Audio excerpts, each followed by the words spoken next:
What's good, family? So mash the like button, subscribe and let off the bell. Wow, this is peak madness right now in the sport of boxing, and it's this kind of news, is the reason why I can't stand this dusty looking ass sport no more. Yeah? Foul. This is foul right now. So, what we know is, in fact, what we've all been saying for the last few weeks has been, Terence Crawford confirmed he's left Bob Arum. Yeah? Errol Spence was the one who was saying, oh man, it's my side of the street, and you got your side, and I got my side, and it's political, and I'm with Al, and you're with Bob, and we can't do business, and I'm up, and you're down, and you're left, and I'm right. All this funny style. So you know what Terence Crawford said? And in fact, Terence Crawford's been saying, Spence, I want you bad. Yeah? I want you bad. Guess what? Errol Spence went super duper silent for the last God knows how long. Went silent ever since he ran out of the stadium with Crawford in there. Ever since he ran out of the stadium, where you been at? And now what do we know? As you've seen by the title, as you see on your screen, out of nowhere, again, magically, the WBA have now ordered Spence versus UGAS for a unification fight. Oh? Unification fight? Well, what else do we know? Who is the other belt holder? Who holds WBO belt? Yeah? Who hold it? Oh. It is Terence Bud Crawford. So I'm kind of scratching my head right now, thinking to myself, because anyone who knows boxing knows that obviously, when you're the champion, yeah, you have sway in who you fight. Obviously, if it's a mandatory, well, to be honest, even mandatories. For years, we saw Deontay Wilder ducking proper mandatories in Dillian White and getting bum mandatories, like against Dominic Bumzeel, for example, instead. So even at the mandatory level, people have sway. Yeah, Deontay Wilder again was able to. Even not just Wilder. In general, it's well known and obvious. Champions have sway in who they fight, particularly. What was the word I'm looking for? You know, the ones where you choose. Yeah, you got a mandatories, then you got a voluntary. Particularly for voluntaries, but even it's known to be done in mandatories. Who you want your mandatory to be? But scrap mandatory. We're not talking about that. We're talking about voluntary. Champions 100% have a say in who to have the voluntary with. It's obvious. It's the voluntary. You get to choose. But what they've done, what Team Spence have done to try and be crafty, rather than say, we have voluntarily picked UGAS because our backside's flapping, rather than Bud Crawford, because they're both champions, oops. And that's what a lot of people won't realise is, oh, WBA is approved, and then read the wording. The wording says, yeah, Spence versus UGAS has now been approved by who? It's been approved by the WBA. Now, who's WBA? The WBA is UGAS's belt. So when you look deeper into this, the statement today it's been released, what this actually exposes is, and only 190 IQ dons will have picked up on this, but by reading the wording, Spence versus UGAS now approved by the WBA, this shows where the original voluntary call-outs come from. Because for the WBA to approve, that means this call didn't originate with UGAS. UGAS is WBA holder. Yeah? If UGAS had said, I want Spence, then it would have been the WBA proposing to the WBC and IBF, which Spence holds. That's not the case. The proposal came from a Spence. Hence why we've been waiting, or they've been waiting for the last few days or whatever, for the WBA to approve. Because guess what? You haven't heard WBA and IBF approves, because it originated there. Spence has obviously gone to his governing bodies, IBF and WBC, and said, I want UGAS. I want UGAS. And they've said yes to that. God knows why, because if they had some backbone. But like I said, when it comes to voluntaries, I mean, your champion, which is Errol Spence, what can you do? If he wants that fight, I mean, if you had a backbone, you could do what you're supposed to do. But these funny style governing bodies, they funny style. So they ain't going to do that, as we've found out. Yeah, it's embarrassing. So Spence went to WBC and IBF and said, oh yeah, we're going to fight. Just conveniently ignore, even though you was at the fight. Wait there, Spence. Normally, Spence hides behind the fact that, oh, I don't even watch Terence Crawford fight. That's where he normally hides, implying he hasn't got a clue what's going on. But unfortunately, Spence, because you thought, like I did, that Sean Portal was going to knock this goofy dude out, Crawford, you turned up. And Spence made a key critical error there, because now it proves you know what time it is. And in fact, Crawford even said, why is he ran out of the stadium for? Why are you running for? You're supposed to get in and want the smoke, but I'll tell you why you got out. Why Errol Spence ran out of the ring, or out of the stadium for, was because he was off to try and make the fight of UGAS quickly. Yeah, he ran off on that night straight to WBC, straight to IBF to petition for the UGAS fight before any pressure really came for the Crawford fight. Because this fight here is shocking. Why have we not yet got a news link today saying WBO approves, or Spence, or IBF and WBC propose unification fight with WBO, with Terence Crawford's WBO? Why was it UGAS? Explain. Because Crawford's a free agent. Oops.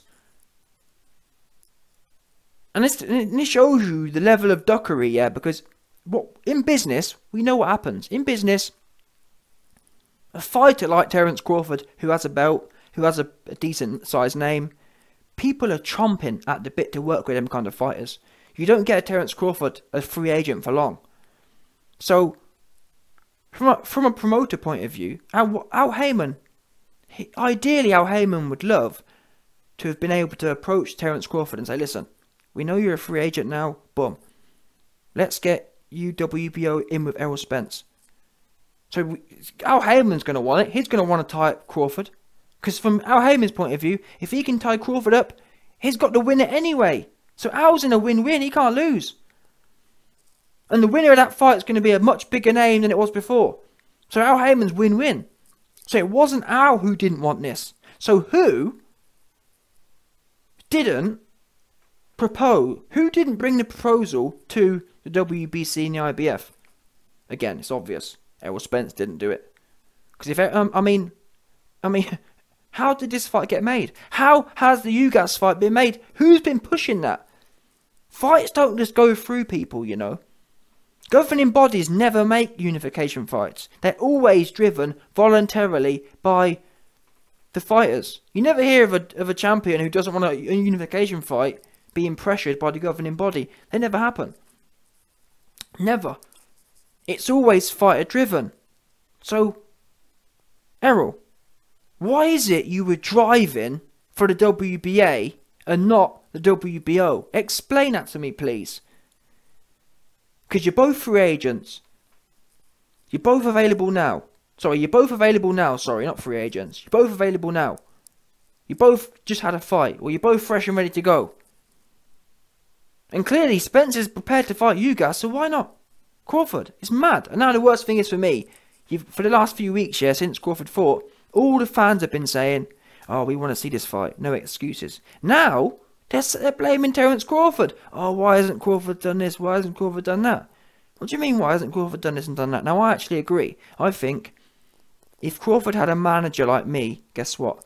We would have already spoke to the WBO, and we'd have been publicly coming out, proposing offers, having the WBO send offers to Errol Spence, essentially, for a unification. So you see this here, yeah, where it says WBA approves fight.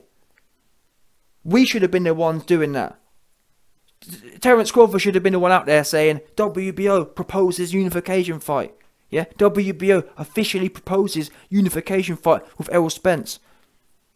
I'm not sure why Terence Crawford ain't done that, to be fair. And that's why I'm holding both people to blame here. The only reason I'm roasting Errol Spence more is because he's the one who's essentially kind of killed it dead. If that makes sense. Because we don't know what's been going on behind closed doors. All we know is Crawford hasn't got a fight booked. Oops.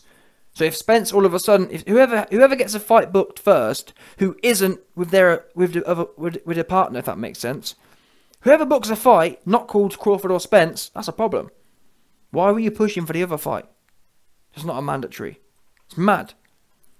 So yeah, Crawford, he ain't got a 190 IQ team like me. I'd have been on that.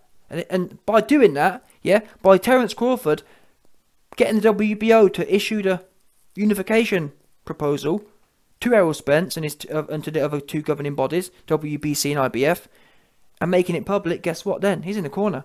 He's got to flat out say no. We don't want to accept the... You know what I'm saying? One of them ones. But instead, Terence Crawford's team, God knows what they're doing, just sat around.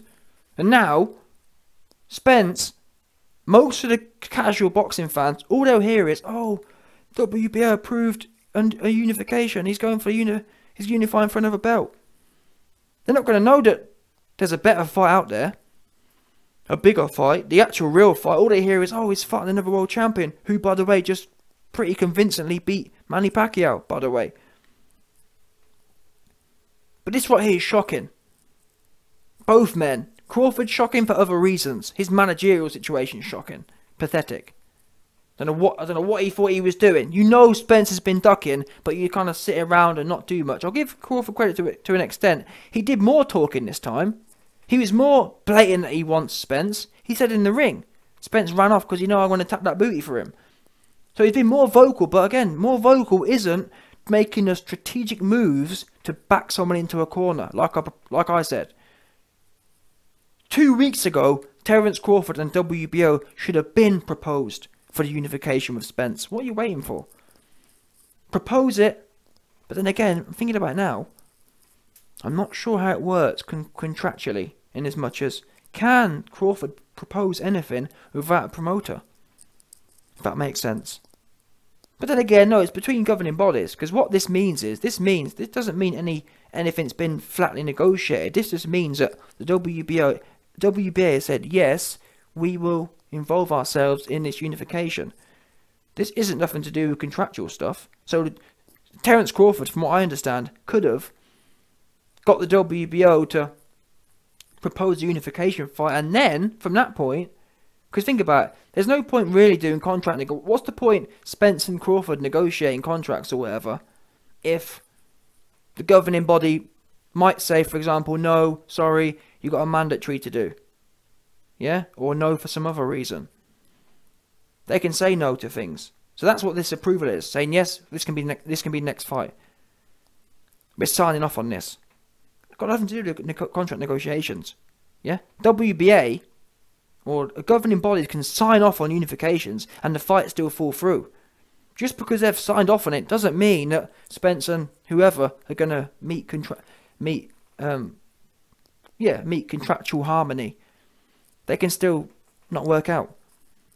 So why hasn't Crawford done that? It's baffling. This sports is full of dopey management teams, incompetent management teams, and then you got scary fighters like Errol Spence. But part of me thinks, tell a lie. I was about to say, is Terence Crawford... Well, part of me does think that both of these fighters are happy not to fight each other. Because for me, it's one or the other. Why hasn't Terence Crawford jumped on this? He knew Errol Spence was free. And I'm not blaming Crawford because it's both of them. But more so Spence, because Spence has conveniently ran off. When was the last time Spence fought? Spence ain't fought in years. Sitting around doing nothing. Drinking. Drunk somewhere. Yeah, Errol drunk, Spence sitting somewhere drunk. Super duper drunk off his head on a drink. Yeah? Errol off to drink Spence.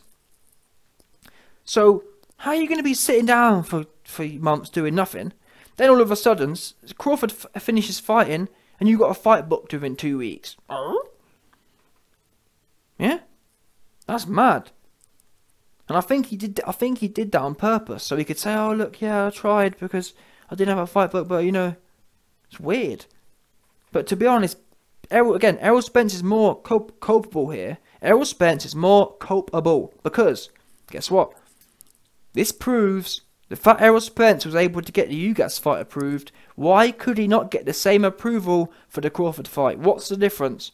Why didn't Spence do what I was telling Crawford to do? Spence could have exposed Crawford as a duck. Both men could have done this.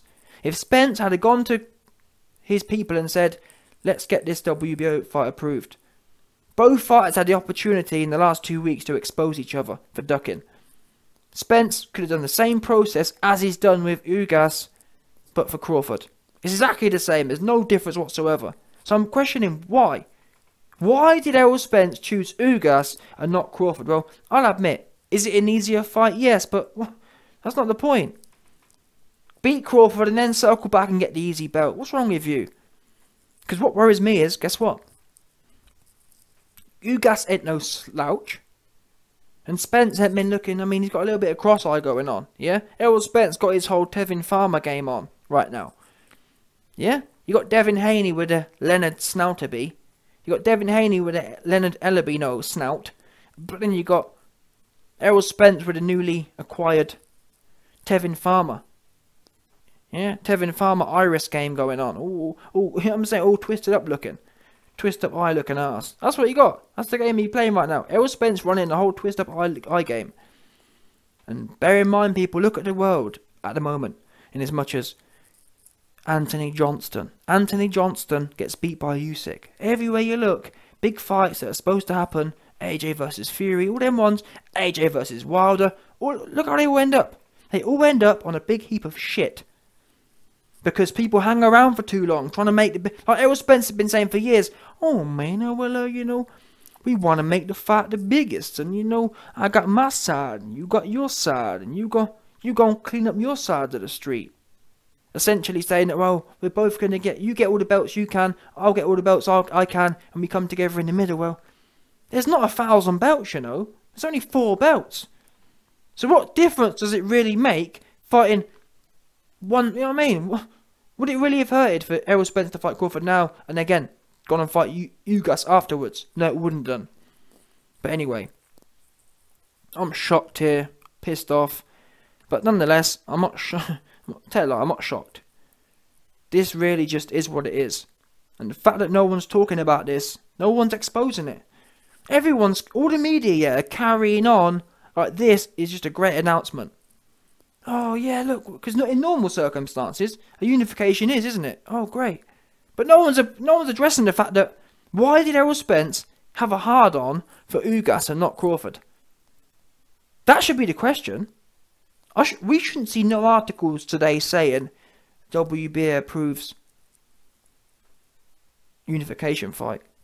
All the articles should be saying, why did Errol Spence seek approval to fight UGAS and not Crawford? That should be the headline. Or another headline, Errol Spence officially ducks Terence Crawford after refusing to seek the approval of the Crawford fight. And in fact, that's what my title's going to be, something along the lines of that. Because that's what the truth is, people. And if you disagree or if you don't like it, tell me some evidence to the contrary. No doubt.